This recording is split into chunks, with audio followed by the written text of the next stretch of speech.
আমরা দেশটাকে দলীয়করণ করে ফেলেছি, দলে দলে বিভক্ত করে ফেলেছি। 2024 আরো একবার এই দেশের মোড় ঘুরিয়ে দিয়েছে। আমি 71 দেখেছি, আমার বাবা 71-এর সংগ্রামের অংশ, আমার মা 71-এর সংগ্রামের অংশ, আমার ছোট ভাই সশস্ত্র যোদ্ধা, আমি যে মানুষটির সাথে সংসার করি সেও সশস্ত্র যোদ্ধা। আর আমরা বোনরাও সেদিন নানানভাবে এই সংগ্রামের সাথে যুক্ত ছিলাম সেই ছোট বয়সে। 71-কে কাছ থেকে দেখেছি এবং একটা জিনিস পরিষ্কার, সেদিনও আমাদের তরুণ সমাজ স্বপ্ন দেখেছিল, তারা যুদ্ধ করেছিল। বয়স তাদের কি ছিল? 17, 18, 19, 20, 21, 22। সেই ঢাকা বিশ্ববিদ্যালয়, সেই ছাত্র সমাজ, সেই গ্রামের তরুণ কৃষক, এরাই তো 71-এ যুদ্ধ করেছিল। তাদের সাথে সংযুক্ত ছিল আমাদের দেশপ্রেমী সেনাবাহিনী, আমাদের ইস্ট বেঙ্গল রেজিমেন্ট, আমাদের পুলিশ, অর্থাৎ সারা দেশ। এই 71 ছিল একটি স্বাধীন দেশ গড়ার সংগ্রাম এবং গণতন্ত্রের স্বপ্ন, সাম্যের স্বপ্ন, ন্যায় বিচারের একটি রাষ্ট্র গড়ে তুলবার স্বপ্ন আমরা দেখেছিলাম।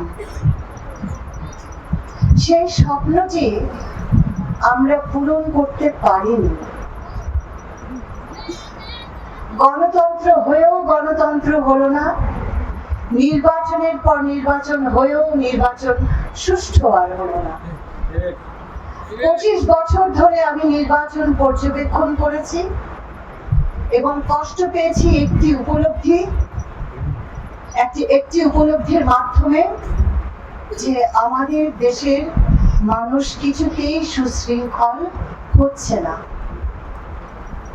এবং তারা নির্বাচনকে, আমরা দেশটাকে দলীয়করণ করে ফেলেছি, দলে দলে বিভক্ত করে ফেলেছি এবং নির্বাচন যখন আসে তখন আমরা সহিংসতার রূপে এই বিভক্তি আমরা দেখতে পাই। আপনাদেরকেও কষ্ট দেয়, আমাকেও কষ্ট দেয়। আমাদের এই না পাওয়ার জায়গাটুকু বড় হতে হতে হতে হতে এত বড় হয়েছে যে 24 ঘটেছিল।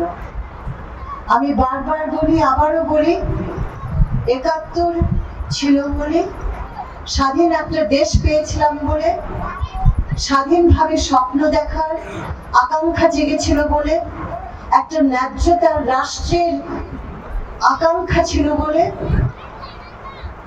আমরা আবার 24 দেখলাম। এবার যে নতুন করে দেশ গড়ার পালা, অন্যায়, বিভক্তি, দুর্নীতি, পারবো না আমরা এটা দূর করতে? শুধু মনে হয়ে যায়, মনে পড়ে যে এত পৃথিবীর এত দেশ যারা আমাদের মতো দরিদ্র, তারা উতরে যাচ্ছে, তো আমরা কেন নই? আমার নবীনগরের মেধা, কুমিল্লার মেধা, বাংলাদেশের মেধা, পৃথিবীতে জুড়ে বাঙালির মেধা কম কি? তাহলে আমরা কেন পিছিয়ে যাচ্ছি?